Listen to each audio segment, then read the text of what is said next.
नमस्कार, अंतिम बाजी में आपका स्वागत है। दिल्ली स्टूडियो से मैं हूं मिहिर भट्ट, मेरे साथ मेरे सहयोगी वीरेंद्र। और मार्केट में नुकसान, निफ्टी करीब 90 पॉइंट नीचे इस समय 8590 का लेवल, तो 8600 के नीचे इस समय इंट्राडे लो पर ये ट्रेड करते हैं। और आज सुबह बाजार खुलने से पहले भी हम यही बात कर रहे थे कि अब बाजार उस ट्रिगरलेस जोन में जा चुका है जहां पर जो बुल्स हैं उन्हें कोई बहुत बड़े रीज़न चाहिए और ऊपर यहां से जाने के लिए। वो रीज़न जब आएंगे तब की बात है, लेकिन आज तो बाजार में बिकवाली देखने को मिली है और कई हैवी वेट्स हैं जिन्होंने अच्छा खासा कंट्रीब्यूशन इस गिरावट में दिया है। कैसा रहा है ट्रेड अब तक का और आखिरी घंटे में क्या हो सकता है, पहले तो ये जान लेते हैं। वीरेंद्र बताइए। बिल्कुल, अगर आप देखें सुबह से सेंटीमेंट खराब और मेरे एक दो नतीजे जिनके पास शायद अपॉर्चुनिटी थी बाजार को खुश करने की, बाजार के लिए पुल बैक तैयार करने की, एमएनएम फॉर द टाइमिंग है। देखिए उस नेगेटिव कहीं ना कहीं नंबर्स के साथ निफ्टी को और नीचे धकेला। आइए देखते हैं एग्जैक्टली सुबह से लेकर अब तक की 5 बड़ी बात अगर आप देखें तो इंडेक्सेस पर प्रेशर, निफ्टी ने 8600 को वॉलेट किया। आई थिंक कल 8600 पे 8600 पे अगर आप देखें पुट्स में शॉर्ट कवरिंग थी, कॉल्स में राइटिंग थी, लेकिन इतना स्ट्रॉन्ग इंडिकेशन नहीं था कि हम इतना हैवीली इस लेवल को ब्रीच कर देंगे। तो ये एक नेगेटिव सरप्राइज मार्केट्स के हाथ में। उसके बाद अगर आप देखें दूसरे पायदान पर जिस चीज़ को हम देखेंगे वो है एग्जैक्टली 8600, 8700 और 8800 पर जो है वो कॉल राइटर्स हावी हो गए हैं। कल यहाँ थे लेकिन आज डिसाइसिवली हैं और अब 8600 के वॉल्यूशन के बाद अगर हमने आखिरी के 1 घंटे में 8640 को रीगेन नहीं किया तो इनका जो कहीं ना कहीं कन्विक्शन था वो बढ़ जाएगा। आगे बढ़ते थे तीसरे पायदान पर अगर आप देखें वो है ग्रासिम, एवी नोवो में जो बिकवाली है। हालांकि रिस्ट्रक्चरिंग की खबरों का खंडन किया है मैनेजमेंट ने, लेकिन आई थिंक आज सुबह से ये पूरा का पूरा स्पेस ह्यूज सेल ऑफ दिख रहा है। कल मैं नतीजों के चलते अगर आप देखें आईटीएम में काफ़ी स्ट्रॉन्ग सेल ऑफ था, आज एक बार फिर से इनमें। उसके बाद अगर आप देखें चौथे पायदान पर जिस चीज़ को देखेंगे वो है एग्जैक्टली कीमत बढ़ रहते रहे तो चीनी वायदा पर रोक संभव है। ये सरकारी सूत्रों के हवाले से जो खबर आई थी, आई थिंक ये एक बड़ा सेटबैक थी कहीं ना कहीं शुगर स्पेस के लिए। और उसके बाद पांचवें पायदान पर अगर आप देखें जिस चीज़ पर हम फोकस करेंगे वो है सीमेंट, बैंक, एनर्जी, ऑटो और रियल्टी शोरूम में आज जोरदार बिकवाली। आज आई थिंक बैंक निफ्टी का ये यू टर्न बहुत क्रिटिकल था, बड़ा क्रूशल था और आई थिंक बहुत नेगेटिव भी था। लेकिन अगर हम 8640 को रीगेन करके नहीं बंद हुए तो ये एक बहुत बहुत ख़राब क्लोजिंग होगी इनकी। बिल्कुल, और ये अब थोड़ा मुश्किल लग रहा है इस समय रीगेन होना जिस तरह का ट्रेड है। पहले तो आप देखिए आदित्य बिरला ग्रुप के रिस्ट्रक्चरिंग की खबर जिसका कंपनी ने खंडन किया है, हालांकि कल बोर्ड बैठक तो है। तो ग्रासिम 6% नीचे, एवी नोवो 3.25% नीचे, आदित्य बिरला मनी ये हालांकि 12% ऊपर है क्योंकि ये वर्टिकल हाई ऑफ होने वाला था।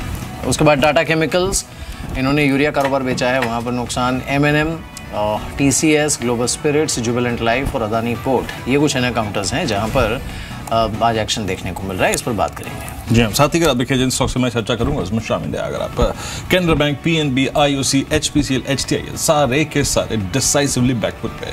आप लॉसेस का क्वांटम देखिए 2.3, 3.25% के फ्रैक्शन से अगर आप देखें काउंटर्स नीचे हैं। उसके बाद अगर आप देखिए दूसरे पायदान पे आप देखिए यहाँ पे सुंदर फास्टनर्स, एस्ट्राजेनेका और मुथूट फाइनेंस, धामपुर शुगर, ये कुछ स्टॉक्स जहाँ पे तेजी है, लेकिन जेके टायर्स बैकफुट पे, डिसाइसिवली बैकफुट पे। आज अप्रोच क्या रखनी चाहिए? आई मीन देखिए अगर 8600 हम वॉलेट करके गए तो याद रखिएगा 8580 के नीचे अगर हम बंद हुए तो 8500 की पुट खरीदना कोई बहुत बुरा एक आइडिया नहीं होगा। अपने पोर्टफोलियो को कुशन प्रोवाइड करने के लिए ये जरूर खरीद सकते हैं आप। 18600 के नीचे अगर बैंक निफ्टी फिसला तो 18400 तक की गिरावट संभव है। सीमेंट फार्मा में सबसे ज़्यादा कमजोरी है, लॉन्ग ट्रेड्स अवॉइड करें प्लीज़, शॉर्टिंग के विकल्प खो सकते हैं। और नतीजों के बाद एमएनएम, मदन संसू भी काफ़ी कमज़ोर हुए हैं। ऑप्शन स्टैटिस्टिक्स देखिए वो कमजोरी रिफ्लेक्ट करते हुए। और 8500 के नीचे निफ्टी बेहद कमज़ोर, 85-80 के नीचे काफ़ी कमज़ोर। बिल्कुल, चलिए हमारे साथ पशुपति आडवाणी और साथ ही गौरांग शाह दोनों मौजूद हैं। शुक्रिया आप दोनों का इस बातचीत में शामिल होने के लिए। पशुपति, पहला सवाल आपसे। अब एक तो वो जीएसटी क्लियर हो गया, उसके बाद आरबीआई की पॉलिसी हो गई, and now obviously market is पहले से कंसर्न तो थी ही थोड़ी वैल्यूएशंस को लेकर, लेकिन आज वो नर्वसनेस दिख रही है, that lack of conviction, lack of buying, और साथ ही एक जिसे कहते हैं कि एक स्ट्रॉन्ग अप्रोच बुल्स का, वो आज मिसिंग है मार्केट से। 1% नीचे इंडेक्स है। आपका व्यू क्या है मार्केट पर? मुझे क्या लगता है कि हमारे लॉन्ग वीकेंड होने वाला है और अगले भी 2-3 दिन बंद है अगले हफ्ते में, तो काफ़ी लोग कह रहा है कि हम लोग साइडलाइंस पे रहें क्योंकि अभी तो 13, 14, 15 मार्केट खुला है, 17 खुला है पर बैंक नहीं खुला है, फिर 18 में भी रक्षाबंधन है, तो सब लोग छुट्टी का मूड में है और काफ़ी लोग मतलब बाहर जा रहे हैं, तो इसलिए मुझे लगता है कि थोड़ा डिसइंटरेस्ट है मार्केट। आप कहाँ छुट्टी मनाने जा रहे हैं? मार्केट को अच्छा लगे या नहीं लगे, पर डिसइंटरेस्ट है। आप कहाँ छुट्टी मनाने जा रहे हैं? मैं तो बॉम्बे में बैठा हूँ। मैं चले जाता हूँ। मैं तो बॉम्बे में बैठा हूँ। मेरा डॉटर एक कॉलेज का फेस्ट में परफॉर्म कर रहा हूँ, तो मैं वहाँ पे जा रहा हूँ। चलिए, अच्छा है, ऑल द बेस्ट। नहीं, 18 वाले हफ्ते में नहीं, उसके अगले हफ्ते में छुट्टी पे जाऊंगा, डेफिनेटली जाऊंगा एक बार। क्या करते हैं, ऐसा माहौल रहा था बाजार में, मन नहीं लगता है, मैं सही बताऊं फ्रैंकली स्पीकिंग। इतने सारे अच्छे, अगर आप देखिए नतीजों के बाद कुछ मिक्स नतीजे थे, लेकिन आज हमें नतीजों की बात छिड़ी है तो M&M के बारे में बात करते हैं। एक्सपेक्टेशन से अगर आप देखें कई नतीजे रहे। 1452 ऑलमोस्ट आप देखिए डे लो के बेहद नज़दीक ये स्टॉक खड़ा है। और देखिए आज सुबह मैं एक चीज़ के बारे में बड़े कन्विक्शन से बात कर रहा था। M&M को लेकर मेरा कन्विक्शन था कि ये 1500 के ऊपर निकलेगा, खैर नतीजे उस पर नहीं आए, लेकिन मैं मदरसन सुमी को लेकर बड़ा कन्विक्शन में था कि ये स्टॉक गिरेगा। सुबह सुबह याद रखिए 330 की पुट की बात कर रहा था मैं, 4 रुपए की पुट 20 रुपए की बिक गई। हालांकि अब नंबर से बात करते हैं। गौरांग, आपकी राय क्या है? M&M ने जो नंबर्स दिए, इसकी बारीकियों से अगर आप गुजरे हो तो आपको M&M के नंबर्स कैसे लगे एट 1452? आपको ये कितना रिस्की लग रहा है या फिर लिक्विडिटी लग रहा है? शुक्रिया वीरेंद्र। खरीदारी की राय तो बरकरार है, ये डिस्क्लोजर है हमारे तरफ से। पैसेंजर व्हीकल, SUV और थोड़ा बहुत LCV सेगमेंट से हमारे हिसाब से जो आंकड़े आए वो उत्साहजनक बिल्कुल नहीं थे। दूसरी तरफ एक्सपोर्ट मार्केट को लेकर के कुछ आसार सुधरते हुए नज़र आ रहे हैं। तीसरी तरफ आपका GST बिल पास हो गया, उसका सकारात्मक सा रुझान आने वाले समय में देखने मिलेगा। अच्छी बारिश, 7th पे कमीशन, OROP, ये सब को लेकर के आने वाले समय में हमें लग रहा है कि इतना बुरा समय नहीं होगा और ना ही उतने बुरे आंकड़े होंगे। हालांकि मैं ये भी कहना चाहूँगा कि जो 2 व्हीलर सेगमेंट है M&M का, काफ़ी बड़ा निवेश है, बेग योर पार्डन, इन्होंने किया था, लेकिन जो सफलता हाथ लगनी थी 2 व्हीलर सेगमेंट से वो नहीं मिली है। और इनके जो एक्विजिशन सैंगयोंग का किया था कुछ सालों पहले, एक विदेशी कंपनी का अधिग्रहण किया था, वहाँ से जो 2 लॉन्च हुई थी, एक रेक्सटन थी और दूसरी का नाम मुझे पता नहीं है, उसको भी सफलता नहीं मिली थी। और ये मेरे ख्याल से एक हाई एंड SUV सेगमेंट में लॉन्चेस थी। टिप्पणी अगर होती और कुछ क्लैरिफिकेशन मिलता इन सब कंसर्न्स के ऊपर तो मेरे ख्याल से और सहानुभूति होती। हाँ, लेकिन जैसे मैंने जिक्र किया है, अगर गिरावट और तीव्र होती और गहरी होती तो खरीदारी का मौका बनता है जी। लेकिन पशुपति, आपने जो कहा कि लंबा वीकेंड है, लोग थोड़ा इसीलिए शायद ज़्यादा पार्टिसिपेशन के मूड में भी नहीं है, बट इन दैट केस ये इस तरह की गिरावट में फिर बाइंग करनी चाहिए या फिर you would still want to wait for some time? नहीं, मुझे लगता है कि इसमें आज तो बैंक्स काफ़ी कट गया, क्योंकि उनका एक्सपेक्टेशन था कि राजन साहब एक कट मार्केट को गिफ्ट करके जाएंगे, पर उसने नहीं किया। और उसने कुछ और भी थोड़ा टफ पॉलिसीज़, उसने कुछ बात किया कि बैंक्स इंटरेस्ट रेट नहीं लोअर कर रहा है, और हम लोग ने interest rate 40 basis point lower किया और बैंक्स ने नहीं किया साथ में। तो उसके हिसाब से कुछ पॉलिसी बना रहे हैं उससे जाने से पहले, तो इसलिए सब बैंक्स नीचे चढ़ गए। और फिर जब बैंक्स नीचे गए तो बैंक्स नीचे, और जो भी कैपिटल इंटेंसिव है वो भी नीचे गया, क्योंकि उनका लगता है कि वो रेट कम नहीं होने वाला है।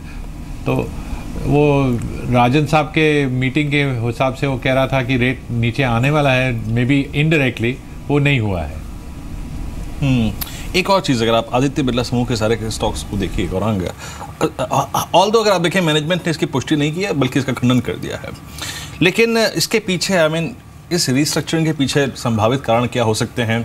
एक तो फाइनेंशियल कारोबार को अगर आप देखें, आपको अलग करके हाइव ऑफ करना, दूसरा क्लियरिटी लाना स्ट्रक्चर में, और मेरे ख्याल से एक तरीके से ये भी है कि आइडिया को आपको और मजबूत करना है। अब रिलायंस जियो के बाद एक जो टफ कंपटीशन होगा, उसके लिए आपको रिलायंस जियो से जो टफ कंपटीशन मिल रहा है उसके लिए तैयार करना है आइडिया को। लेकिन ये जो एग्जैक्टली खबर थी, इसका बहुत स्ट्रॉन्ग रिएक्शन नहीं है, ऑन द कॉन्ट्ररी काफ़ी नेगेटिव रिएक्शन है। आपकी अप्रोच क्या रहेगी गौरांग इन स्टॉक्स पे, आइडिया पे, अल्ट्राटेक सीमेंट पे, ग्रासिम पे, AB नोवो पे?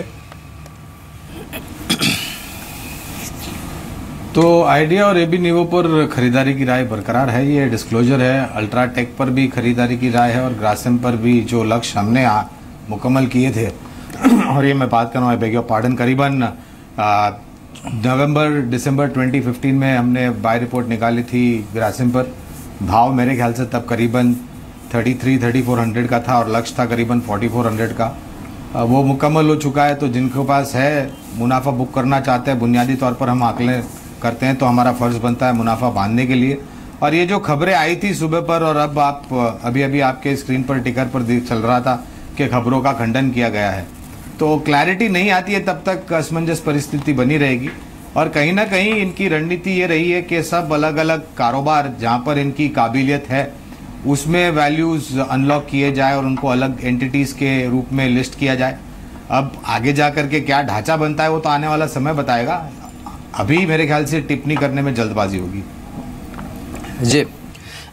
चलिए, तो खैर आज बैंक्स का, पशुपति आपने सही कहा कि बैंक्स पर तो सेलिंग प्रेशर है आज, नो डाउट अबाउट इट, लेकिन जो बाकी बड़े स्टॉक्स हैं ना उसमें भी आज थोड़ा बहुत प्रॉब्लम तो लगी रहा है। अब ओवरऑल आपका व्यू क्या है Pashupati? Are we looking at a correction? आज सुबह भी आपने कुछ इंटरेस्टिंग बयान पढ़े होंगे। समवन इज प्रेडिक्टिंग S&P यहाँ से 50% घट जाएगा, someone is saying that world is due for a global correction, take exposure on gold वगैरह वगैरह। आपका व्यू क्या है?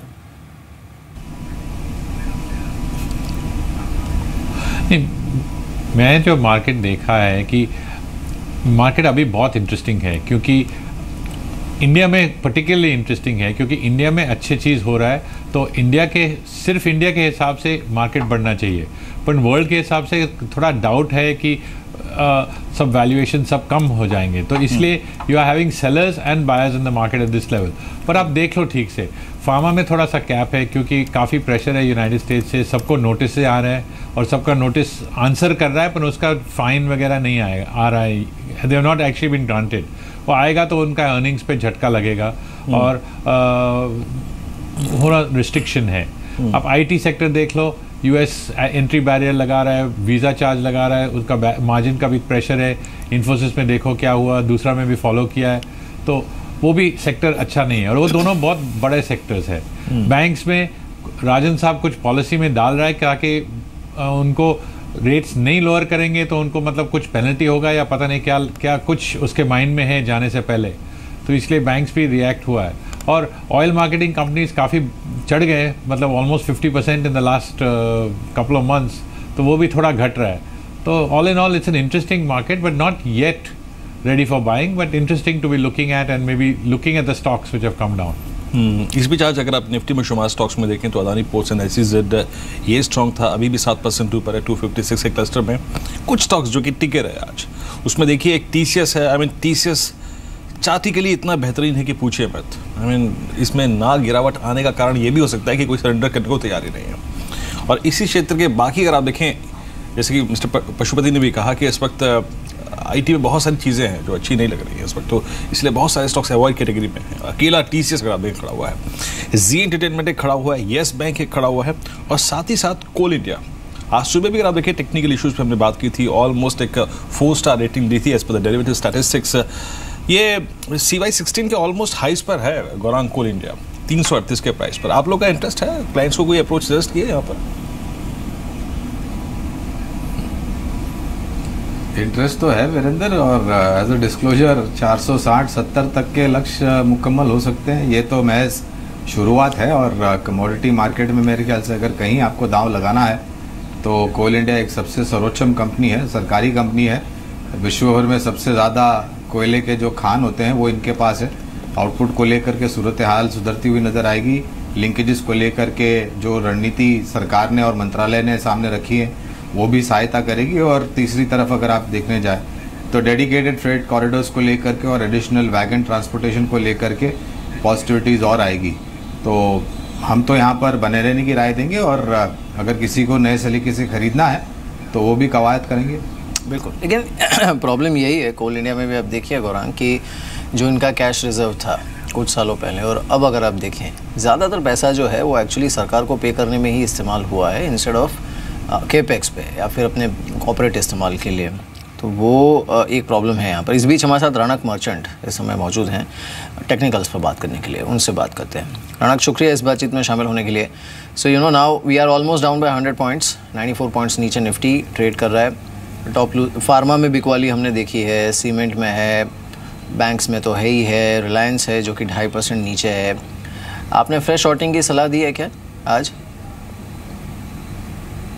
वेल पहले अगर हम इंडेक्स की बात करें तो yes definitely we have seen pain throughout the market and in the index नहीं नाउ इंडेक्स जो फिलहाल the last time I check was trading at around 8591 8600 के जस्ट नीचे ट्रेड कर रहा है। जो हमारा एक क्रूशियल सपोर्ट का लेवल है जिसको ध्यान में रखते हुए हम पोजीशंस दे रहे थे दैट वाज 8641, उसके डिसाइसिवली नीचे इंडेक्स चल रही है। तो अगर 8641 इन द नेक्स्ट 1 और 2 डेज पार करने में असफल रहती है इंडेक्स तो we can see more pain towards around 8468 levels on the down side. लेकिन अगर 8641 को होल्ड कर जाती है in the next couple of days तो we can see a resumption of the rally happening. तो फिलहाल जो निफ्टी की जो पोजीशन है वो बीचों बीच है। So I guess we'll have to give it a day और two and see whether 8641 is crossed on the upside or not, and then decide a call on the Nifty and wait it out since हम already करीब 100 point नीचे है तो उसमें थोड़ा अभी wait करके कंफर्मेशन के लिए वेट करेंगे। सर्टन स्टॉक्स डेफिनेटली थोड़े वीक लग रहे हैं। Certain stocks are giving us an indication that एक अपवर्ड मोमेंटम आ सकता है। So we also have a stock specific recommendation which goes on with the current trade. Mister Pashupati, आप ये देखिए बैंक निफ्टी आज करीब 250 पॉइंट नीचे। खैर मैं सिर्फ आज के प्राइस बिहेवियर की बात नहीं कर रहा हूँ। बैंक्स पूरी बास्केट में प्राइवेट बैंकिंग स्पेस सारे के सारे almost 80% at their trading highs, I mean career के हाई पर कारोबार कर रहे हैं। पर इससे भी ज़्यादा वेटेज हमने NBFCs को देखी है। सर आप क्या मानते हैं NBFCs में जो मुनाफा मिला है बीते 6 महीने में, पिछले 2 क्वार्टर्स में, दैट्स इनफ एक बार के लिए अपने प्रॉफिट्स को कैश में कन्वर्ट करना चाहिए, या फिर अभी भी इनको ये माइलेज, ये बेनिफिट ऑफ डाउट मिलता रहेगा और ये अभी भी पैसा बना के देंगे? आपको क्या लगता है? नहीं, मेरा क्या लगता है कि NBFC स्पेस में काफ़ी क्लीन अप हुआ है क्योंकि वो थोड़ा निम्बल है और उनका बैलेंस शीट इतना बड़ा नहीं है। पर आप देख लो हमारे बड़े बड़े बैंक्स के बैलेंस शीट्स में अभी तक काफ़ी प्रॉब्लम्स है, तो उनको वो रिटर्न देने के लिए काफ़ी मुश्किल होगा। वेरेज NBFC जो साफ़ है, जो काम ठीक से कर रहा है, उनका चांस है पैसा बनाने के लिए। अभी जो आप लोगे, क्या लेवल पे लोगे आप देख सकते हो, पर दे हैव रन अप थोड़ा। अभी ये पिछले 2 महीने में they have run up a little bit, थोड़ा करेक्शन आएगा तो वापस लेना चाहिए। जी चलिए, इस बीच अब बात करते हैं इंसेक्टिसाइड्स इंडिया के नतीजों के बारे में। इस पर बातचीत करने के लिए हमारे साथ संदीप अग्रवाल मौजूद हैं, CFO इंसेक्टिसाइड्स इंडिया के। PAT जो है उसमें हालांकि 8.5% का ड्रॉप देखने को मिला है, लेकिन कंपनी की जो टॉप लाइन है उसमें करीब 7% का इजाफा रहा और ये रही 305 करोड़ के आसपास। एबिटा जो है उसमें 6% का इजाफा हुआ था। संदीप, शुक्रिया इस बातचीत में शामिल होने के लिए।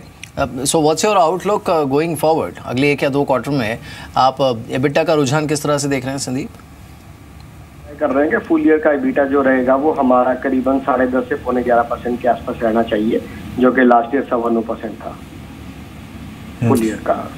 ओके, एग्जैक्टली मार्जिन्स को लेकर आपका आउटलुक क्या है फॉर द टाइमिंग इस क्वार्टर में मार्जिन्स, और अगले 1-2 क्वार्टर्स में मार्जिन्स को लेकर आपका आउटलुक क्या है? सर अगले क्वार्टर का, क्योंकि इस बार फर्स्ट 2 मंथ्स में अप्रैल और मई में बारिशों का रुझान अच्छा नहीं था, तो जून से सेल्स जो है वो पिकअप करनी शुरू हुई है और जुलाई अगस्त का सेल्स काफी अच्छा चल रहा है, तो डेफिनेटली जो मार्जिन्स हैं वो बढ़ेंगे। ये जो अच्छी बारिश हुई है उसके बाद आपकी एक्सपेक्टेशन क्या है? ओवरऑल वॉल्यूम ग्रोथ कितना हो सकता है आपका? ओवरऑल सर हम टोटल 21% का ग्रोथ टोटल देख रहे हैं सेल्स में, B2B और B2C दोनों बिजनेस मिला के। और संदीप जी ये बताइए कि जो ये सेकेंड हाफ है इस फाइनेंशियल ईयर का, इसमें कितने नए प्रोडक्ट लॉन्चेस आपकी तरफ से हो सकते हैं पॉसिबिलिटी?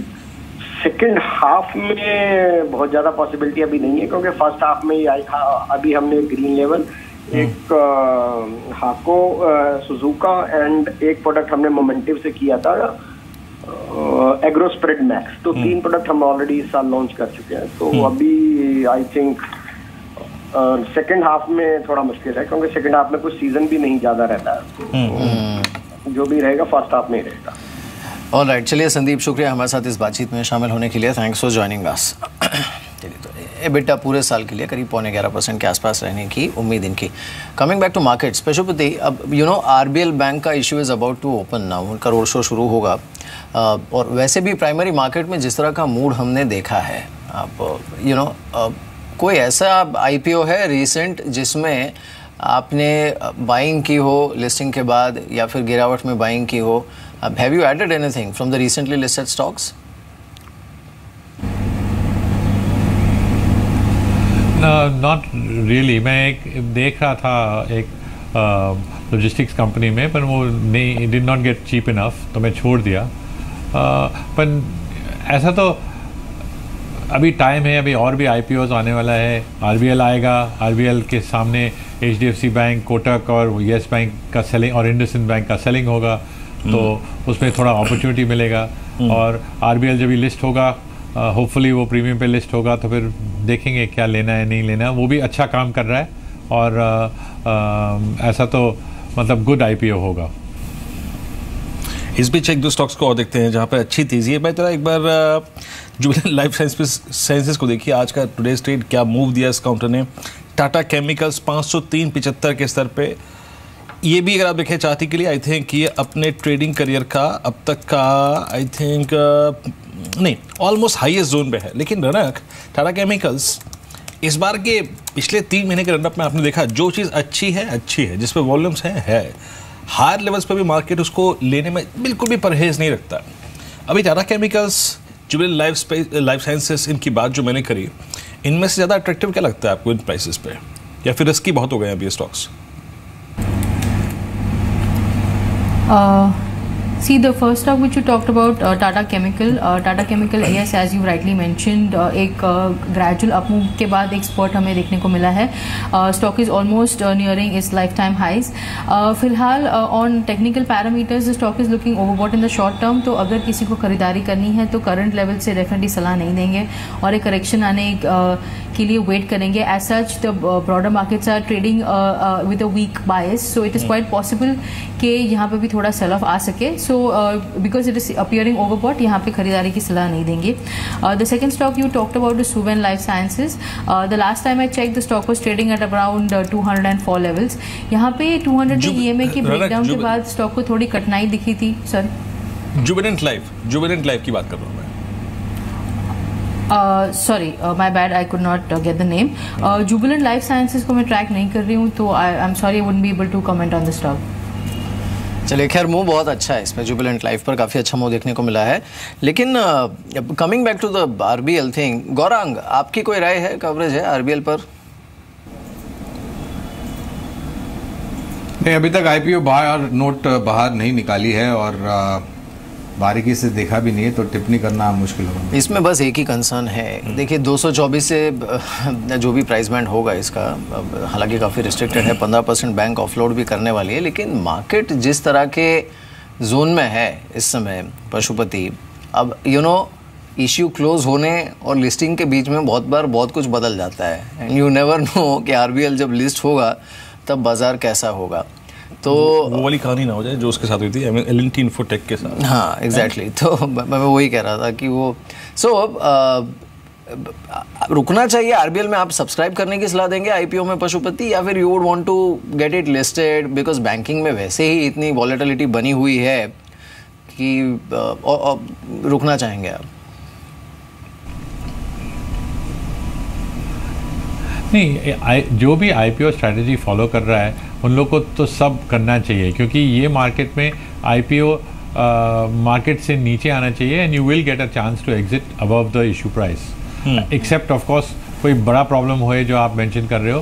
पर समझो आप IPO करोगे हर हफ्ते, एक दो IPO में नफ़ा होगा, अपन दूसरा IPO में मिल जाएगा ना पैसा, तो those who are in the IPO game will continue to do it. और अभी तो काफ़ी स्ट्रीमलाइन हो गया, पैसा भी जल्दी से आ रहा है, एंड जो ये हफ्ते का लिस्टिंग है वो अगस्त के एंड में लिस्ट होने वाला है, और इतना छुट्टियों के साथ ये काफ़ी एफिशिएंट हो गया IPO प्रोसेस।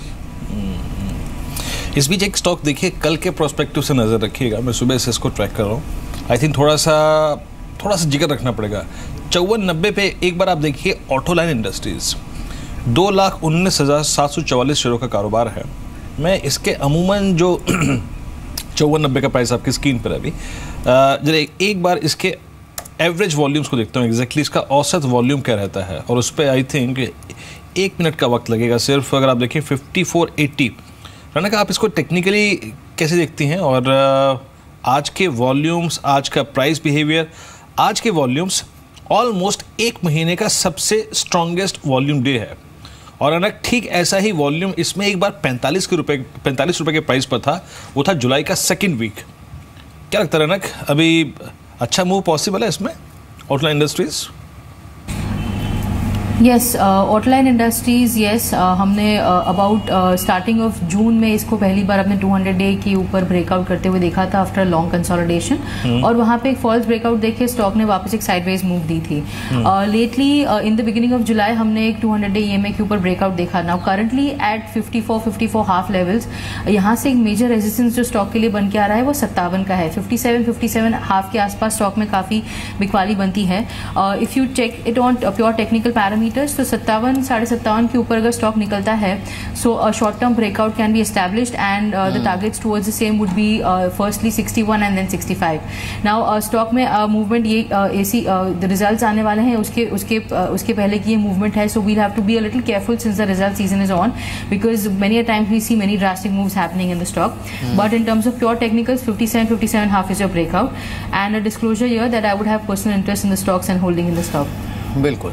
खैर चलिए, अब ये वेल्थ क्रिएशन वो एक ऐसा टॉपिक है जिसे लेकर अक्सर मार्केट में बात होती है, लेकिन कई बार ये जो वेल्थ क्रिएटर्स होते हैं वो खुद वेल्थ बड़ी इनडायरेक्टली क्रिएट करते हैं, क्योंकि सैलरी अगर आप उनकी देखें तो इतनी कम होती है कि कई बार आपको लगता है कि इनका खर्चा कैसे निकलता होगा, ऑब्वियसली डिविडेंड इनकम से। लेकिन सुमित हमारे साथ हैं, इन्होंने एक अच्छा एनालिसिस किया है कि कुछ प्रोमोटर्स जिनकी कंपनीज की size obviously some of the largest, लेकिन इनकी सैलरी जो है उसकी size at their level smallest है। बताइए सुमित।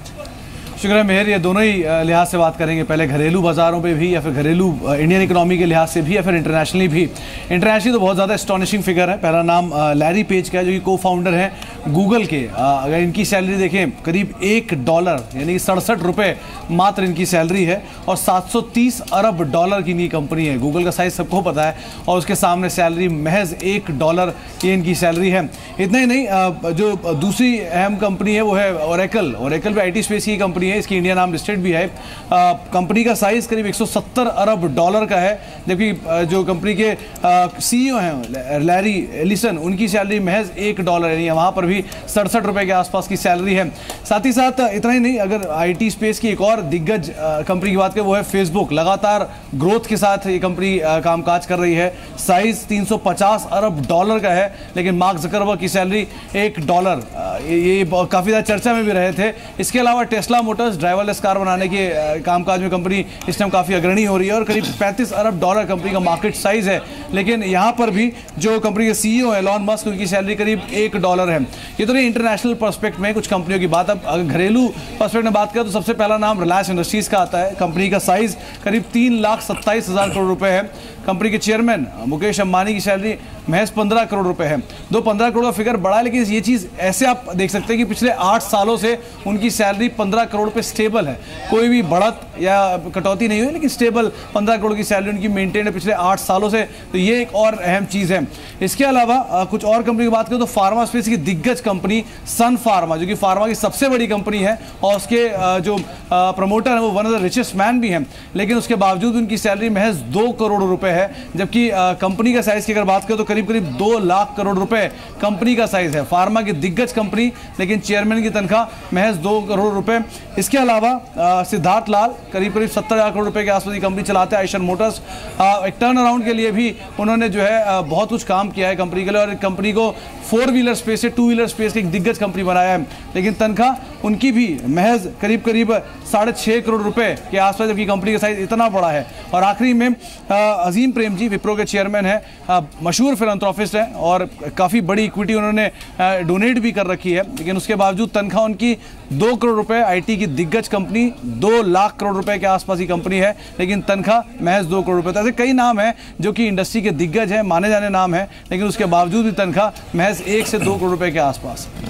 बिल्कुल इंटरेस्टिंग फैक्ट्स। चलिए खैर, अपना नाम तो आएगा नहीं इस सूची में। एक सुमित ने सबसे अच्छी बात है इस लिंक में एक बात की, देखिए सुमित आपने हमको सबको नीचा साबित कर दिया और कुछ नहीं किया इस लिंक में। एक बात आपने अच्छी बोली कि पता नहीं किसके बारे में क्या कहते हैं आप, मेरे ख्याल से मुकेश अंबानी के बारे में कहते हैं।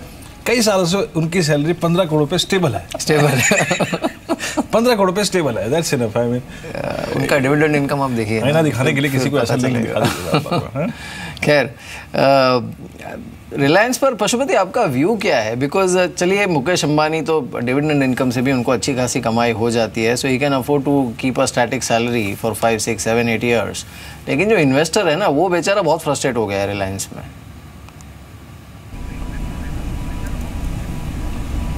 नहीं, रिलायंस में एक ही इशू है कि अभी जियो का लॉन्च होने वाला है, दूसरा टेलीकॉम कंपनी थोड़ा रिएक्ट हो रहा है क्योंकि जियो से थोड़ा डर है।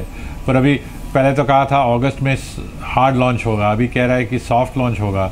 अभी उसका फुल लॉन्च कब होगा, क्या प्राइसिंग होगा उनका, वो अब तक काफ़ी डाउट में है। और कितना मार्केट शेयर, क्योंकि अभी कस्टमर एक्विजिशन का इशू है और उसने काफ़ी बड़ा बेट किया है ये जियो के ऊपर।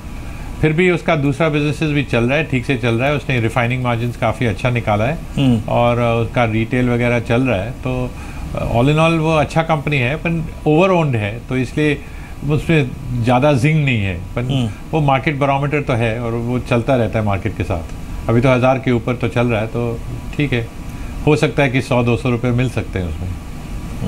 आपकी राय रनक, एक बार फिर से अगर आप देखें, रिलायंस 1000 रुपये को वॉलेट करने की तैयारी कर रहा है। अभी जिस प्रकार से बाजार नीचे आया है, रिलायंस में कहाँ तक का डाउन साइड देख रही हैं आप? क्योंकि 1000 के ऊपर स्ट्रेंथ रहती है, लेकिन नो डाउट 1000 के साइकोलॉजिकल लेवल के नीचे इसमें 925-950 तक का डाउन साइड भी खुल जाता है। तो आपकी अप्रोच क्या रहेगी रिलायंस में? वेल, रिलायंस को अगर हम ट्रेडिंग पर्सपेक्टिव से देखें तो it is not a traders favourite stock. 1000 नहीं, 1000 के पार करने के बाद थोड़ी मोमेंटम बनती है, but if we see in the past 15 to 20 sessions 1040 के पास स्टॉक ने मल्टीपल टॉप्स बनाए हैं and against its headed towards the down turn. अभी डाउन साइड पे 998 का जो 50-day EMA है, that becomes a good support for the stock and उसके बाद इमीडिएट सपोर्ट 981 जो 200-day EMA वहाँ पे आता है। सो stock is basically trading between multiple tops of 1040 and between its 200-day EMA of 980। तो बहुत ही अगर कंजर्वेटिव ट्रेडर्स हैं और तो फिर एक छोटी सी रेंज में ट्रेड करने का कोशिश कर सकते हैं, वरना from a traders point of view it is not much happening in the stock counter. एक और चीज़ अगर आप देखें, आज DLF ने अपने CY 16 के नए हाई कुछ हुआ था और इनफैक्ट 52 हफ्तों के नए हाई कुछ हुआ था। हालांकि बैकफुट पे आ गया, अभी बिल्कुल फ्लैट है, लाल निशान में नहीं है। और ये DLF में आपका इंटरेस्ट है 167 के प्राइस में। आई थिंक एक ये DLF, इंडियाबुल्स हाउसिंग फाइनेंस, ये 2-3 स्टॉक्स काफ़ी स्टेबल रहे with the positive bias higher levels पे भी। आपकी अप्रोच क्या होगी इन स्टॉक्स पे?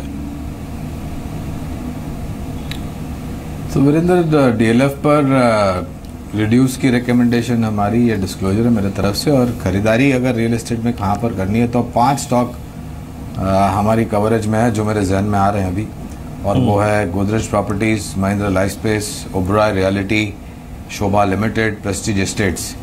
रियल एस्टेट बिल को लेकर के भी हमें लग रहा है कि आने वाले समय में एक बहुत बड़ा कंसोलिडेशन होगा और जो भी कंपनियां जिनकी बैलेंस शीट सक्षम है और मजबूत है वो एंड बेनिफिशरीज होंगे for a larger pi of the market share. आज देखिए, दोनों ही जो most talked about auto stocks हैं, मारुति और टाटा मोटर्स, दोनों पर करीब 2% की ड्रॉप है। पहले क्या खरीदना चाहिए पशुपति इनमें से?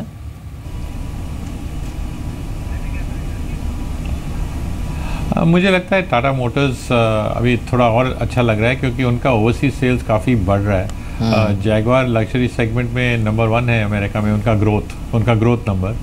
और उसने और भी किया कि बहुत छोटा डिविडेंड डिक्लेयर करके सबको बोल दिया कि मैं री इन्वेस्टमेंट कर रहा हूँ, तो वो अच्छा है। वेरएज मारुति भी री इन्वेस्टमेंट कर रहा है, पर वो नवा फैक्ट्री बना रहा है गुजरात में और उसमें कुछ सुजुकी का अलग वोटिंग है या कुछ उसमें कुछ गड़बड़ था, तो इसलिए मुझे लगता है टाटा मोटर्स और मारुति कंपेयर करें तो टाटा मोटर्स लेना चाहिए ये भाव पे। कुछ आज अगर आप देखें तहजीब से गिरने वाले काउंटर्स में एक्शन कंस्ट्रक्शन ये करीब 7% नीचे है। उसके बाद JNK बैंक ये करीब 6.5% नीचे है। और कुछ स्टॉक्स जहां पे आज ज़्यादा गिरावट है उसमें एक आप बॉम्बे बर्मा को देखिए, ग्रासिम, और अगर आप देखें बड़े स्टॉक्स में RPG लाइफ साइंसेस, अगर आप देखें पोस्ट नंबर्स आप देखिए कितना स्ट्रॉन्ग मूव दिया था RPG लाइफ साइंसेस ने, लेकिन अब ये आज 27 रुपये नीचे। याद रखिए एक दिन 325 पे, मैंने अंतिम बाजी में बात करा था इस स्टॉक पे, नंबर्स आए 350 पे अपर फ्रीज लग गया, अगले दिन gap up opening 400, 450, 450, almost 460। But आप ये देखिए रनक, इस स्टॉक में अब ये रिस्की बन रहा है और इनफैक्ट ग्रेजुअली ये बहुत रिस्की हो गया है। आप देखिए ठीक दिसंबर लास्ट ईयर में इसका प्राइस परफॉर्मेंस ऐसा ही था, एक दिन अपर फ्रीज, एक दिन गैप, उसके बाद ठीक ऐसा ही मूव। पर याद रखिए 360 का हाई लगाने के बाद ये रिट्रेस हुआ 200 तक। अब इसको अलविदा कहने का समय है Ranak, as per the technicals. Well sorry to say but इस स्टॉक को मैं ट्रैक नहीं करती, so I wouldn't be able to comment on it. चलिए इस बीच एक बार टाटा कम्युनिकेशन पर नजर डालते हैं। VSNL पर खबर है, हालांकि ये खबर पहले भी आ चुकी है और इस पर आज संसद में इनफैक्ट सरकार मंजूरी भी मांगने वाली थी। तो VSNL की 2 ज़मीन के प्लॉट जो कि अब टाटा कम्युनिकेशंस के पास है, उसे टाटा कम्युनिकेशंस वापस सरकार को भेजना चाहती थी। तो अब वित्त मंत्री ने बयान दिया है संसद में कि वे इनके जो प्लॉट हैं पार्सल्स उसका डीमर्जर करेंगे। टाटा कम्युनिकेशंस आपको गौरांग लगता कैसा है, क्योंकि ज़्यादातर बात होती है तो वो आइडिया या भारतीय एयरटेल पे होके रह जाती है। What's your take on Tata communications? Well I would say कि जहाँ तक सर्विस प्रोवाइडर का सवाल है मिहिर, तो जाहिर है कि आपको आरकॉम, आइडिया और भारती पर जा करके नज़र टिक जाती है। और जहाँ तक capacities of enabling communication is concern on a larger wider scale across domestic, cross region etcetera, across state, तो वहाँ पर आता है मुद्दा टाटा कम्युनिकेशन का। और एक अंडर परफॉर्मिंग स्टॉक रहा है, हालांकि हमारी कवरेज रही है और हमने जो लक्ष्य निर्धारित किए थे वो बहुत करीब है, करीबन 500-520 के आसपास। और ये जो मंजूरी दी गई है, और ये बात बहुत लंबे समय से चल रही थी जब से वो विलय हुआ था टाटा कम्युनिकेशन और VSNL का। और VSNL के पास जिस तरीके से लैंड बैंक है, उसका फ़ायदा किसको जाएगा, किसको मिलेगा, कितना मिलेगा वगैरह। तो अब ये स्पष्टीकरण आता है, और अगर कुछ गतिविधि ज़मीनी स्तर पर उपलब्ध हो जाती है और लागू हो जाती है तो शायद थोड़े बहुत इजाफे देखने मिलेंगे। लेकिन इसके लिए ज़रूरी होगा कि बारीकी से क्या सरकार निर्णय लेती है और क्या पॉलिसीज़ और रणनीति बनाती है। चलिए एक दो चीज़ और देख लेते हैं। चलिए थोड़ा सा वायदा कारोबार को भी देख लेते हैं। डेविड इस मार्केट में क्या हो रहा है इस वक्त? देखिए आज की ये क्लोजिंग, ये 2-3 चीज़ें अगर आप देखें तोड़ के हो रही है। 8640, 86 का साइकोलॉजिकल, और आई थिंक 85 का 85 और 86 का जो पुट राइटर है, दोनों का कन्विक्शन ये लेड हुआ आज। आप ये देखिए फ्यूचर्स 8611 पे आपका स्पॉट अगर आप देखें 8585 पर करीब 12, 10, 22, 5 लगभग 27 प्रीमियम्स घटे हैं। शॉर्टिंग हुई है हायर लेवल से काफ़ी। पुट 8600 की यहाँ पर देखिए कॉल राइट पुट राइटर बाहर निकला है। हालांकि अभी भी बहुत बड़े अगर आप देखें फ्रैक्शन से नहीं निकला है, 2.5 लाख। जरा 8500 की पुट पाई है, वहाँ पे क्या रुझान है इस वक्त? अगर आप 8500 की पुट को देखें तो वहाँ पर लगभग 1 लाख शेयर घटे हैं। पुट्स के शॉर्ट कवरिंग से मैं कन्विंस नहीं हुआ। फ्रेंकली स्पीकिंग यार देखिए इतने छोटे, आई थिंक मेरे ख्याल से लगता क्या है, ये यहाँ पर क्या हुआ है, पिछले 4-5 सेशन में DIs की तरफ से क्लाइंट अकाउंट्स में अगर आप देखें काफ़ी पुट राइटिंग हुई थी 1-2 सेशन में। FIs की पुट शॉर्ट कवरिंग नहीं है ये। अब जरा कॉल्स पे आइए, 8700 की कॉल, यहाँ पर अगर आप देखें 18 लाख शेयर बिके, यहाँ पर कॉल राइटिंग है। ये है क्वांटम जिसको आप शायद थोड़ा रिस्पेक्ट देना चाहेंगे। 8700 पे ह्यूज कॉल राइटिंग। जरा 8600 पे आइए, क्या लग रहा है 8600 की कॉल राइटर को? उसको लग रहा है कि यहाँ से पुल बैक आएगा या नहीं आएगा। 8600 पे 9.25 लाख, आउटस्टैंडिंग वाइज 10 लाख, यहाँ पर भी कॉल राइटिंग काफ़ी है। दैट मीन्स लग रहा है कि रेंज में, इस रेंज में बाजार थोड़ा सा ट्रैप हो सकता है। बहुत कन्विंसिंगली पुट राइटर बाहर नहीं निकल रहा है, लेकिन कॉल राइटिंग काफ़ी है, कॉल राइटिंग काफ़ी है। Ranak, anything on the option side जो कि आप सिक्योर करना चाहें? Any put, any call? Well as discussed earlier कि क्योंकि मार्केट अभी फिलहाल एक ऐसे पड़ाव पे है जहाँ पे we have to wait and watch whether it crosses over the resistance और it breaks the support level, और वहाँ से एक जो दिशा होगी वो कंफर्म होगी। तो we are waiting it out a bit. 8585 जो करंट के आसपास जो चल रहा है, यहाँ से immediate support we are seeing at 8566 in terms of the intraday और the next day levels. But on a positional basis 8641 जब तक पार नहीं करता on the upside we can not see some any rally to happen. So we are watching levels in the next 1 or 2 days and then taking a direction on the market. इस बीच इब्का और bank of Baroda, इनके numbers आने वाले हैं, उम्मीद क्या है ये बताने के लिए अंचल हमारे साथ जुड़े हैं। अंचल बताइए। शुक्रिया मीर। बैंक ऑफ बड़ौदा की सबसे पहले बात कर लेते हैं। एक और डिसअपॉइंटिंग क्वार्टर आता हुआ दिख सकता है। Q1 में कंपनी के नंबर्स फिर से प्रेशर में रहने का अनुमान है। देखिए NII फ्रंट पे अगर आप बात करें तो इस बार बैंक की NII करीब 10% गिरती हुई दिखेगी। एक तरफ लोन और डिपॉजिट्स दोनों ही कारोबारों में स्लगिशनेस है, उसका भी इम्पैक्ट है। साथ ही जो फी बेस्ड आए हैं वहाँ से भी गिरावट आती हुई दिख रही है, जो कुल ओवरऑल इम्पैक्ट डाल रही है बैंक की टॉप लाइन पे।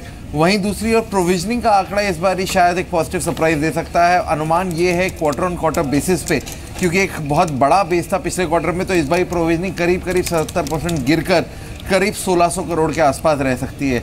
मीर, अगर ये आंकड़ा इससे ज़्यादा आता है तो डेफिनेटली एक नेगेटिव इम्पैक्ट डालेगा, और अगर प्रोविजनिंग का आंकड़ा बेहद कम आता है तो आपको मुनाफे के फ्रंट पे एक बहुत बड़ी रिलीफ आती हुई दिखेगी। इस बार ये अनुमान ये लगाया जा रहा है बैंक का कि मुनाफा करीब 400 करोड़ रह सकता है। क्वार्टर ऑन क्वार्टर जरूर घाटे से मुनाफे में आ रही है, लेकिन वाई बेसिस पे अगर आप मुनाफे को कंपेयर करें तो करीब 62% की गिरावट मुनाफे में रह सकती है। और ग्रॉस एनपीए फ्रंट पे कोई रिस्पाइट नहीं है।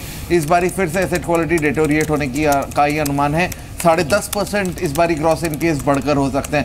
तो नेट देखें तो एसेट क्वालिटी में प्रेशर जारी रह सकता है। प्रोविजनिंग आंकड़ा फिर से क्रिटिकल रहेगा इस बारी, क्योंकि वो मुनाफे की दिशा को डिसाइड करेगा। वहीं दूसरी ओर अगर इप्का लैब्स की बात करें तो ये क्वार्टर इप्का लैब्स के लिए शानदार होता हुआ दिखेगा। एक तो लो बेस का इम्पैक्ट है, उसका भी फायदा आएगा, और साथ ही साथ जो सिबिल में इन्होंने अपनी हिस्सेदारी बेची है उसका भी पैसा, कितनी रकम ये इस बार इस क्वार्टर में ऐड करते हैं, वो भी क्रिटिकल रहेगी और कहीं ना कहीं नंबर्स को बूस्ट करेगी। इप्का लैब्स के रेवेन्यू में करीब 6% की बढ़त का अनुमान है, तो वहीं एबिटा में करीब 40% और एबिटा मार्जिन्स करीब 2% इंप्रूव होते हुए दिखेंगे। जैसा कि मैं कह रहा था, छोटे बेस का इम्पैक्ट साफ तौर पे ऑपरेशनल फ्रंट पे और बॉटम लाइन पे देखने को मिल रहा है, और यही कारण है जो मुनाफा है वो करीब 3 गुना होता हुआ दिखेगा। 207% की बढ़त का अनुमान है, और इस भाई 40 करोड़ का मुनाफा कंपनी पोस्ट कर सकती है। लेकिन क्रिटिकल चीज़ यही रहेगी कि सिबिल में जो इन्होंने अपना हिस्सा बेचा है उसमें से कितनी आय को अपने नंबर्स में इंक्लूड करते हैं। जो ये अनुमान बनाए गए हैं इसमें कंप्लीट ट्रांसमिशन दिखाया गया है। अगर वो 50% ही अपना इस बार एसेट सेल की आय को इंक्लूड करते हैं तो डेफिनेटली मुनाफे पे थोड़ा प्रेशर जरूर आता होगा। आपने 2 नंबर्स की बात करी, इप्का पे बात करूंगा मैं, और इनफैक्ट इससे पहले बैंक ऑफ बड़ौदा पे बात करूंगा, लेकिन बैंक का जिक्र किया ही है तो अडवाणी साहब मैं आपसे एक आखिरी प्रश्न पूछना चाहता हूँ। मैं कल मिस्टर रघुराम राजन की आखिरी अगर आप देखिए पॉलिसी थी, पिछले अगर आप देखें कई गवर्नर्स की अगर आप देखें श्रेणी को देखें तो सबका कार्यकाल 5-5-5 रहा, इनका एक बहुत छोटा सा कार्यकाल रहा, और आते ही साथ रुपया सबसे बड़ी चुनौती थी, सबसे बड़ा चैलेंज था। आप उनके इस छोटे से टेन्योर को कैसे रेट करेंगे? क्या एग्जैक्टली वो हिट कर पाए और कौन से मिसेस रहे उनके बड़े?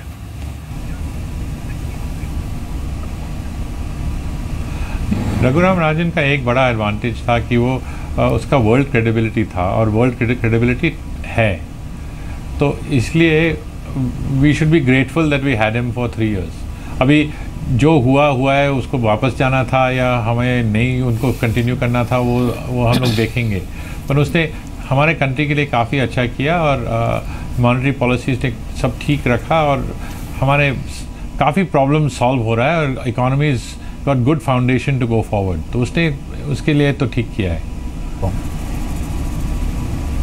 ओके, चलिए मिस्टर पशुपति, बहुत बहुत शुक्रिया आप इस कार्यक्रम में शामिल हुए और सभी सेक्टर्स पे इंडस्ट्रीज पे अपनी राय रखी आपने। बहुत बहुत शुक्रिया आपका इस कार्यक्रम में शामिल होने के लिए। आगे बढ़ते हैं, निफ्टी अभी भी डेलो पर 8587 की डिजेक्ट्री में, और एक बार मैं आ जाता हूँ जरा टॉप ट्रेडेड काउंटर्स की श्रेणी में, जहाँ पे वॉल्यूम्स काफ़ी सिवियर थे आज। मन्नापुरम फाइनेंस इस गिरते हुए बाजार में भी अगर आप देखें 2 stocks, Manappuram finance, Adani ports and SEZ, ये टिके रहे। SBI ने एक बहुत स्ट्रॉन्ग ब्रेकआउट की संभावनाओं के बीच में अपना पैर अगर आप देखें तो फिर पीछे खींच लिया 231.60। उसके बाद आइडिया का सेल ऑफ थोड़ा सा परेशान करता हुआ, same is the case with Motherson Sumi.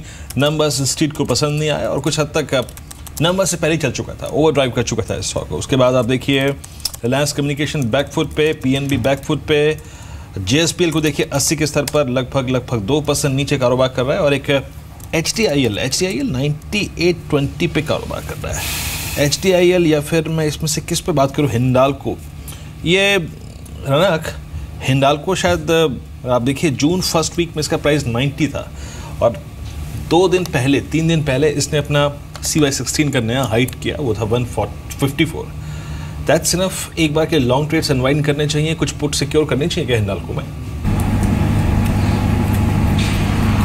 Well, yes, Hindalco में what we've seen is के around 150-152 levels multiple tops बना के स्टॉक ने करेक्शन दिया है यहाँ पे। ये जो करेक्शन है इसका जो इमीडिएट सपोर्ट बन के आ रहा है, the last time I check the price was around 146 के आसपास चल रहा था, तो 142 यहाँ से एक क्रूशल सपोर्ट बन के आ रहा है। 142 का लेवल अगर ब्रेक करता है तो स्टॉक में फर्दर वीकनेस देखने को मिल सकती है। So anyone holding long positions can have a stop loss of 142, and anyone trying to have a short trading position यहाँ से फॉल की तरफ, तो 142 can be a potential target, and if it breaks then levels of 132-133 can be tested. बिल्कुल।